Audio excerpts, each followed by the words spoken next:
Have you ever felt the chill of the unknown in the dead of the night? That's where my story begins. It was just another night in my small rural town, far removed from the hustle and bustle of city life. Living alone has its perks, but it also has a way of amplifying every little noise, every creak and groan of an aging wooden house. For a while, I brushed it off as the house settling, the wind howling, just nature doing its thing. But then, the noises started to change. A tap, like someone knocking on a door.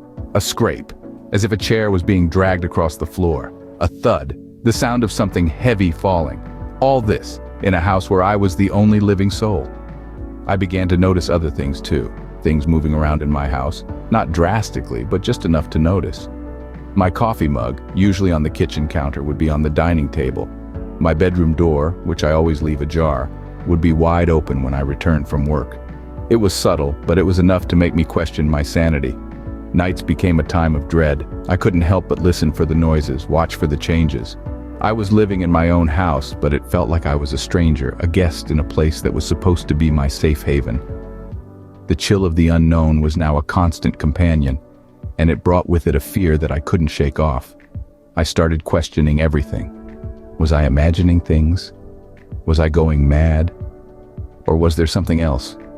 Something unexplainable happening in my house. I didn't know, but the fear was real. It wasn't a fear of thieves or intruders. It was a fear of the unseen, the unheard, the unfelt. A fear struck through me, not of intruders, but of something far more sinister. Could you live with the feeling that you're not alone, even when you're the only one home? That's what I've been asking myself lately, because let me tell you, it's a feeling that's been creeping up on me more and more. The first time I noticed it, I chalked it up to imagination. You know, the mind playing tricks.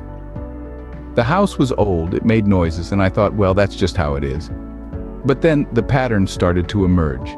Things seemed to happen in a certain way at certain times and always in the same room. The room at the end of the hall, the one I hardly ever use. At first, the disturbances were small, almost insignificant. The door would be open when I was sure I had closed it. The light would be on, even though I never use it. Then the temperature, it got colder. Much colder than the rest of the house. I'd walk by and feel a chill run down my spine, as if someone had just walked over my grave. I tried to ignore it, I really did. I mean, who wants to believe they're living with an unseen presence, right? But then, the feeling of being watched started to grow.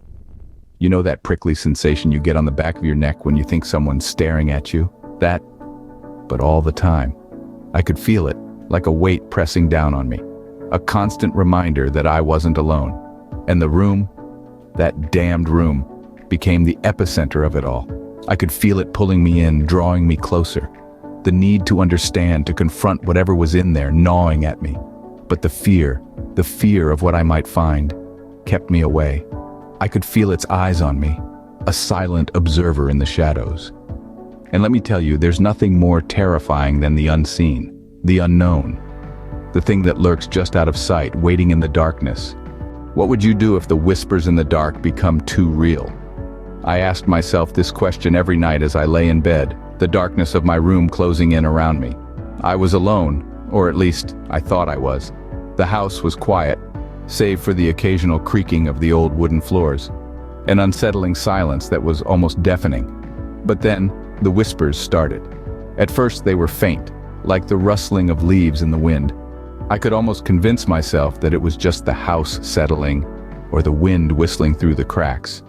But then they grew louder, more distinct. They weren't just sounds anymore, they were voices. The voices were incoherent at first, a jumble of words and sentences that made no sense. It was like listening to a conversation in a crowded room, the words blending together into a cacophony of whispers. But then, something changed. The voices became clearer, more focused. They were speaking to me.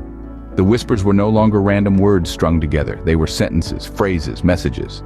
They felt personal, as if they were meant for me. The voices knew things about me that no one else should know. They knew my name, my fears, my secrets. It was as if they were inside my head, whispering their chilling words directly into my ear. I was terrified, but I couldn't escape.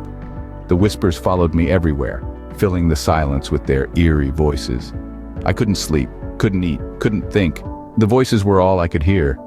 They were relentless, never ceasing their haunting whispers. And then, one night, the whispers took a sinister turn. They were no longer just words and sentences. They were calling my name.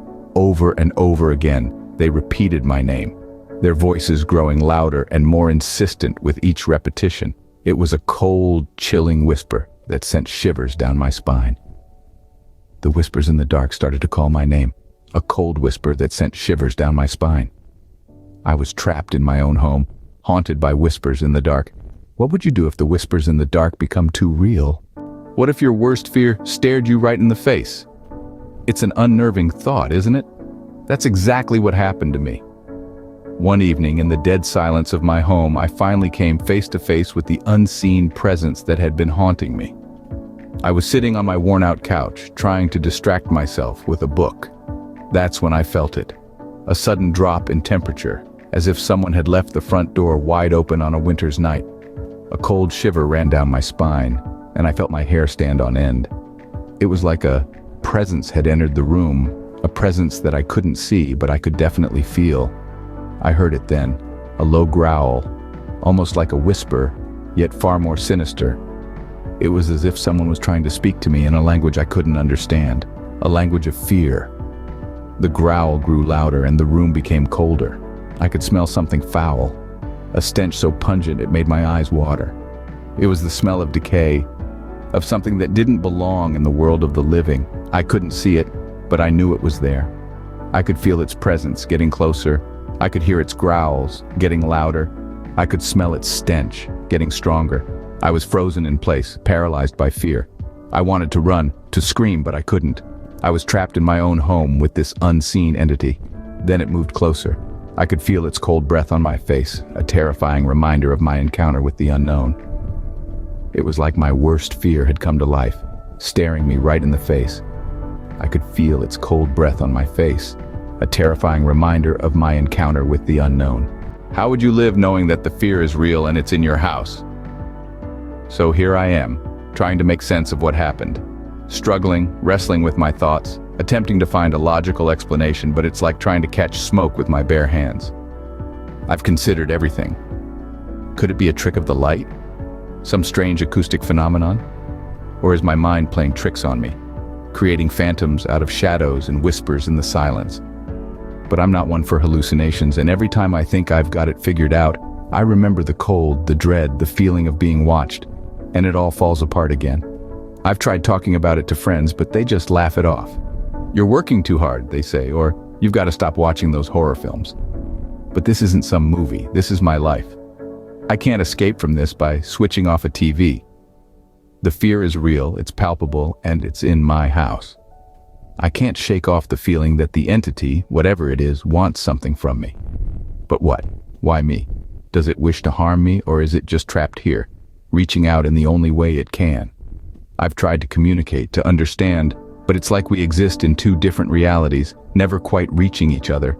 Every creak, every rustle, every sudden drop in temperature now sends shivers down my spine. I've started sleeping with the lights on, but even that feels like a feeble shield against the unknown.